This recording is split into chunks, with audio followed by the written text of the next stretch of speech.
here we go. We are off. We are headed to the western slope. We got about a 5-hour drive ahead of us, so that should be interesting. And I guess the first half of it, we got this crazy blizzard blowing in, which is less than ideal, but we will take it because we can always use some moisture. So I'll kind of show you guys a quick sneak peek of what it looks like out there. A little snowy, but hey, we got 4-wheel drive. We're good to go. We got the 2 hounds in the back. Hazel, Mister, we're dialed in. So I'll kind of show you guys some of the scenic route.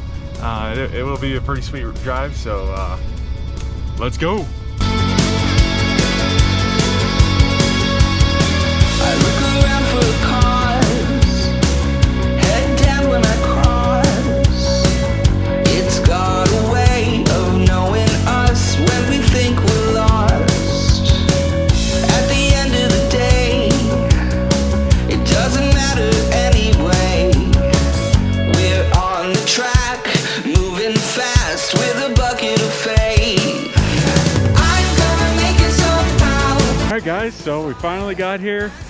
We checked out the local fly shop and got a little bit of good information as far as kind of where to camp, what these fish are going after and stuff like that. So shout out to the fly shop for hooking us up with that info. I just wanted to show you guys, we couldn't resist. We're actually not staying next to the river tonight. Unfortunately, the campsites that are close to it are not open, but we'll be staying close. But I had to stop in and just take a look. So that's what we'll be turning into tomorrow. So hopefully we can get into something crazy. I don't know.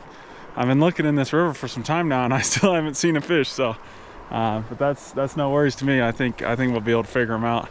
The dogs are having fun. Harold's eating some snow right now. Hazel's running wild. So yeah, we're gonna leave here, get over to camp, and then hopefully get some dinner because I'm starving. We haven't had lunch today, so we'll show you guys camp here in a bit.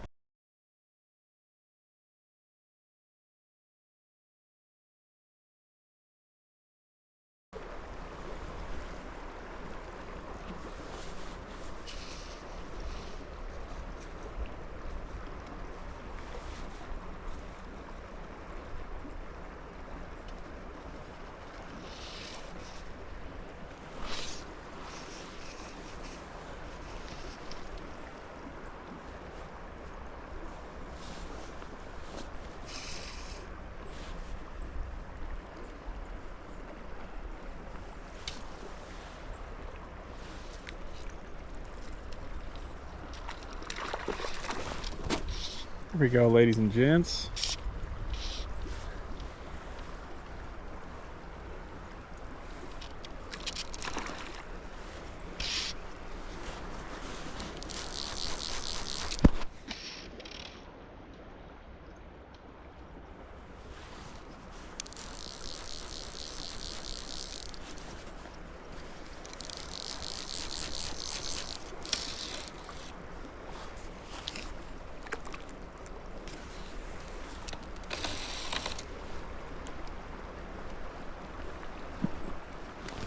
First fish of the trip.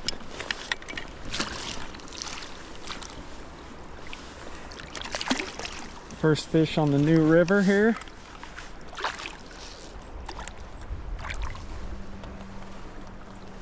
Nice little rainbow. Real beautiful colors on him. There he goes.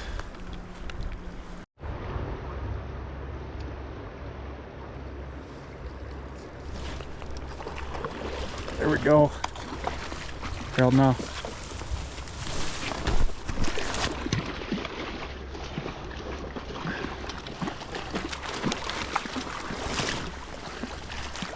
There we go. Finally got one to go on the streamer.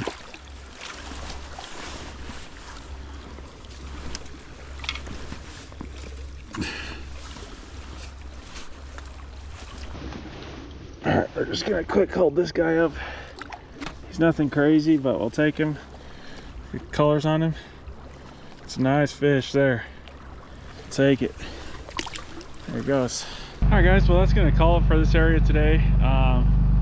honestly, we had higher expectations. We were unfortunately only caught the 2 fish, and we were out here all day. It was a bummer. CPW came by and they notified me that I'm not allowed to have my dogs off the leash, so it kind of made it a little bit more tough because I was kind of picking them up, setting them down, picking them up, setting them down. So no worries though. I mean, I understand the rules of the park, so we're gonna head back to camp, and then I'll show you guys the inside of the camper, and I'll let you know what happened last night to us and why we are kind of just jumped right into the morning time. So I'll let you know here in a bit.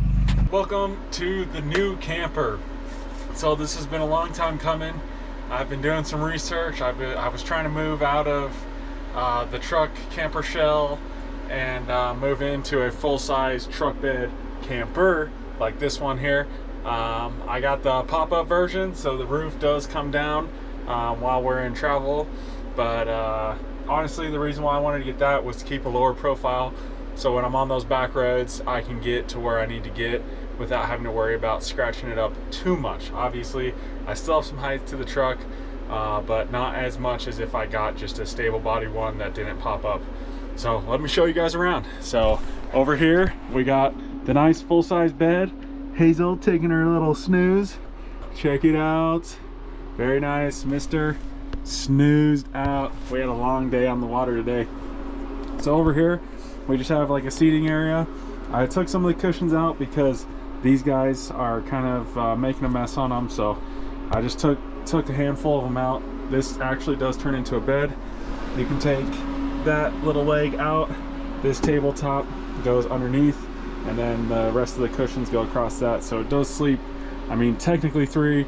It would be tough to get more than 2 people in here, so I would say it's a 2-person camper, but you could get 3 in here.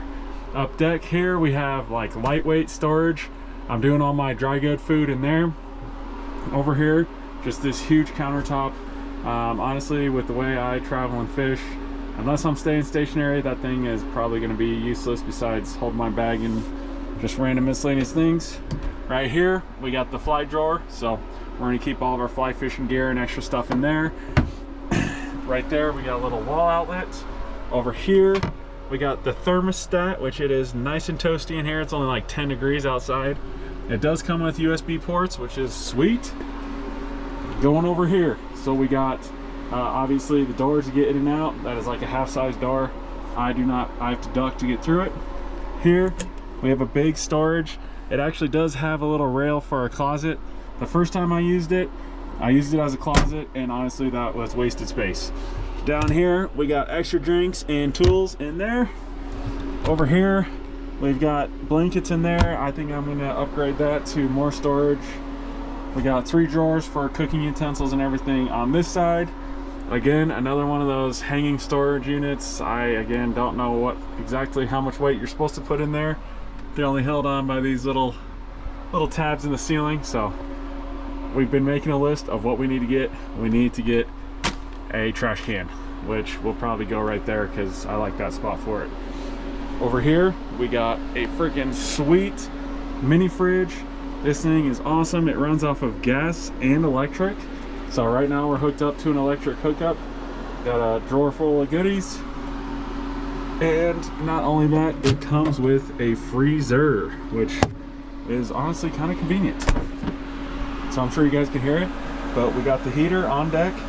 It does come with a water heater, which is sweet. Over here, we've got the stove top. It's got a 2-burner stove, adjustable settings right there. That is coming in handy. We got the sink, which right now is not in use because it is winterized, and I'm scared of freezing the pipes in this thing, so I don't think we're gonna unwinterize it until like April. Again, another nice little storage bin up high, which is sweet. I'm really loving those things for, you know, lighter storage. It's got these little curtains you can close so the dogs can have their privacy in here. Mister in his deep snooze back there.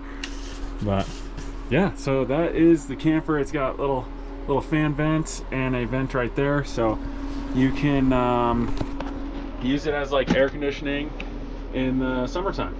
So that is the camper. We are dialed in. This is our second time using it. We took it out to just some local areas, local BLM land that I'm aware of, just so that way we could make sure we had everything and make sure we could set it up and tear it down efficiently and just bring any odds and ends with us. So what I need to tell you guys about is last night we were supposed to stay here. Well, when we got to camp, I turned on the gas and I was getting everything set up for the heater and the stovetop, and then all of a sudden I was walking around outside and I smelled gas. So I got a little concerned, so I shut it off, aired it out a little bit, turned it back on, and come to find out the gas line was leaking. So unfortunately, we ran back into town. We're about 30 minutes away from town. We went to 3-4 different stores. They did not sell it. They were all talking about this RV store that was unfortunately closed. It was like 7 o'clock, 8 o'clock at night. And because of the low temperatures, honestly, we stayed in a hotel last night. I know it's kind of lame, but 10 degrees in this thing, I worry about the dogs more than myself. I know I can cover them up, but honestly, it's just probably not a good idea. So unfortunately, the first night was kind of ruined, and then on top of that, our first morning was ruined. We had to wait till 8 o'clock to go out there and enjoy the river. So that was unfortunate, but other than that, we were able to get back on the water probably around 9:30, 10 o'clock. We got the propane hose, we got it hooked up, and we're dialed in there. So it's everything is functioning properly and no more propane smells. So I'm pretty happy we're safe and sound tonight. So let's just talk about the day a little bit today. Unfortunately, the day kind of sucked. It just wasn't what I expected. I thought, with a tailwater as renowned as this one is, I thought we were going to get into them a little bit better, but these fish I didn't see much bug activity as far as like midge, betas, BWOs, anything like that. So it was a slow day out there. We caught one on a little bead head, pheasant tail looking buggy thing, and then we caught the other fish on a streamer. So slow day, but tomorrow we're moving to a different area. We booked this campsite 2 nights. Unfortunately, last night we didn't get to use it, but we're using it tonight to be able to plug in, charge all the batteries, make sure everything's good. And then we're going to more of a remote area tomorrow night. So we're going to go check out the river tomorrow and then probably leave around 3 o'clock and go head to the more remote area, fill up propane in town, and then head out. So tomorrow morning we'll get all dialed in and we'll see you guys in the morning.